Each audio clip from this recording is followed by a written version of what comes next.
everyone, and welcome back. It is summer in the garden and everything is looking gorgeous. So we have an extra special guest here with us today, Shelby. She is the trial plant manager. I always get your title wrong. She's in charge of everything here at Bloomin' Easy plant-wise. I think that's what that's what we're working with. Sum it up. And so she's going to show us her top 3 favorite plants that are blooming in the garden, and she's going to give us some summer care tips.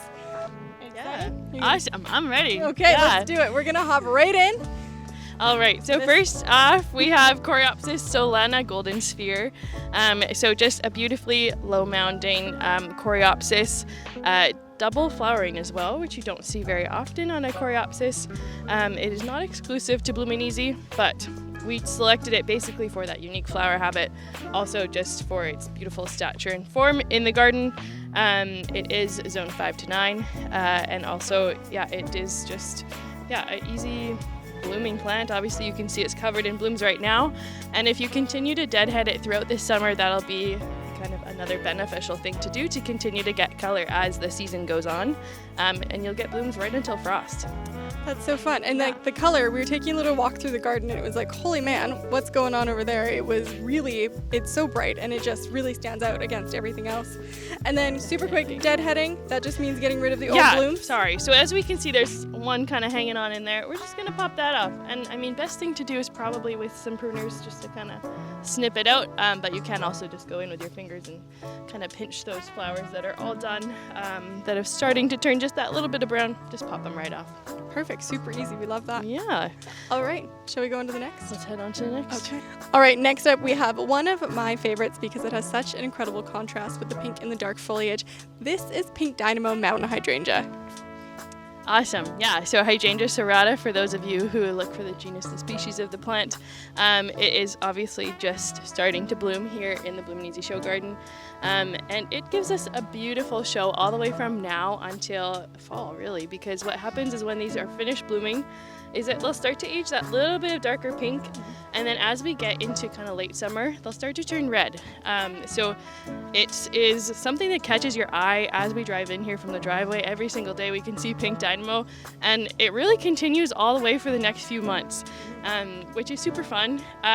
It is a flowering hydrangea that does not rebloom. So you'll see we got lots of blooms coming on here, and you won't really see too many blooms after this. So you won't get too many more fresh blooms, but that aging of that flower as we get into that later summer and fall period is also what makes it just, that much more beautiful to capture in the garden. So, and I love this one in the fall because the foliage goes red. Totally. So it has its beautiful summer look, and then in the fall it gets this like gorgeous dark red that just lights up a space. And I think that's what this one is never talked about enough in the fall. The fall color is really outstanding. Yeah, also, as well as pollinators love Pink Dynamo. You can see that we've got that lace cap flower here, which we've got some little sterile flower parts, which is, their favorites. That's where they gather everything that they need to help feed themselves and give themselves energy. So we love to feed the pollinators, and you might see a couple flittering around here in Pink Dynamo. So it's perfect. It's all year or all season interest and a pollinator. What else do you want? Yeah. All right, on to the next. All right, last up we have a rose that has so many transitions of color, which I feel like a lot of the plants we've been looking at do have a lot of transition, and by all of them I mean the only other one we've looked at. But we do like lots of season interest, and we like things that are changing in the garden. So Shelby, tell us about this rose. Yeah, so we have Rosa Gumball Goody here. It is bred actually out of Vineland Research Station in Ontario. So for those of you who know, Vineland does a lot of work in the agriculture and horticulture community, and they've bred us a lot of good roses, as Cinnamon Hearts is another one that comes out of Vineland Research Station. Gumball Goody, as you can see, we've got some transitioning of colors, like Madi said. We've got yellows, we've got pinks, and then as it ages, it kind of turns to that nice white cream with still some light pink in there. Gumball Goody also has some fragrance to it, which obviously with a rose, we want some fragrance. So if you walk by, you might smell just a nice little sweet scent of the rose. It is also self-cleaning.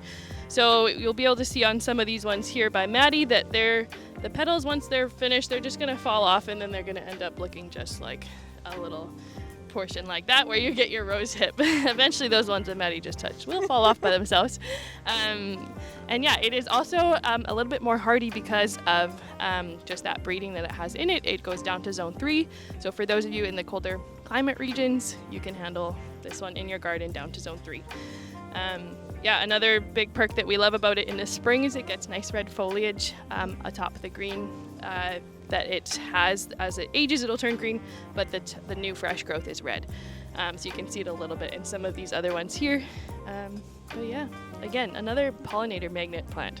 So We need more of those. We love a good pollinator plant. And the color is just, I know you talked about it, but how bright it is compared to everything else in the garden, especially when against that darker foliage, is such a standout. Mm-hmm. Love it. Awesome. Okay, we are going to now tell you some tips about summer gardening. All right, thank you everybody for joining us on this tour. We were actually, as we were walking the garden, all of the Macs are starting to just come into color. So stay tuned because we're going to do a full video just on our hydrangeas at a later date. And Shelby can give you all the details about all of those beautiful plants coming up. But now it's summer and everyone's going on holiday and it's hot out and nobody wants to be in the garden watering all the time. So Shelby, can you give us some tips for summer care? Yeah, for sure. So obviously, as Madi said, no one wants to be watering all the time, or maybe you're going to be going away on a little summer holiday, and yeah, you need to prepare your plants before you leave.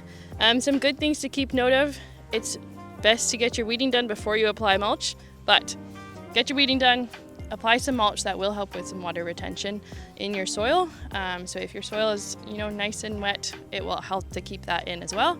But another thing is obviously just to pick plants for your region that are going to be best suited for those watering needs. So those heat tolerances that they can have.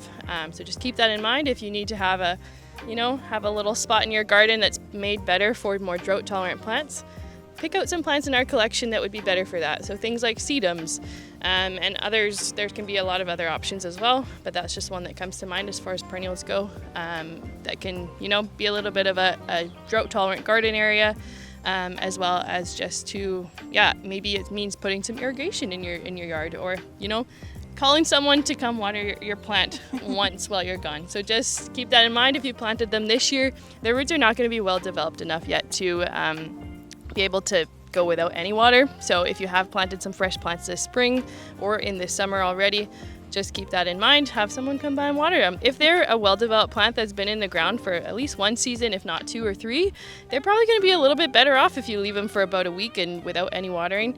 So just kind of gauge where you're at with your planting in your garden, and what plants you have in the ground. You'll be able to kind of see what their water needs might be. So realistically, the only thing you have to do this summer to take care of your plants is to keep them watered. There's nothing else that needs to be done. There's no maintenance, no care. Just water them and enjoy them. Exactly. Yeah.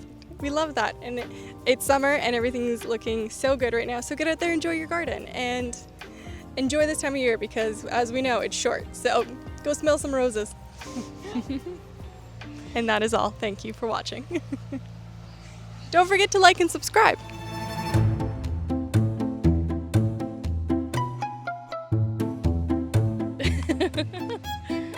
There's the cat. Shadow. There's a pretty cat. Mascot of Bloomin' Easy.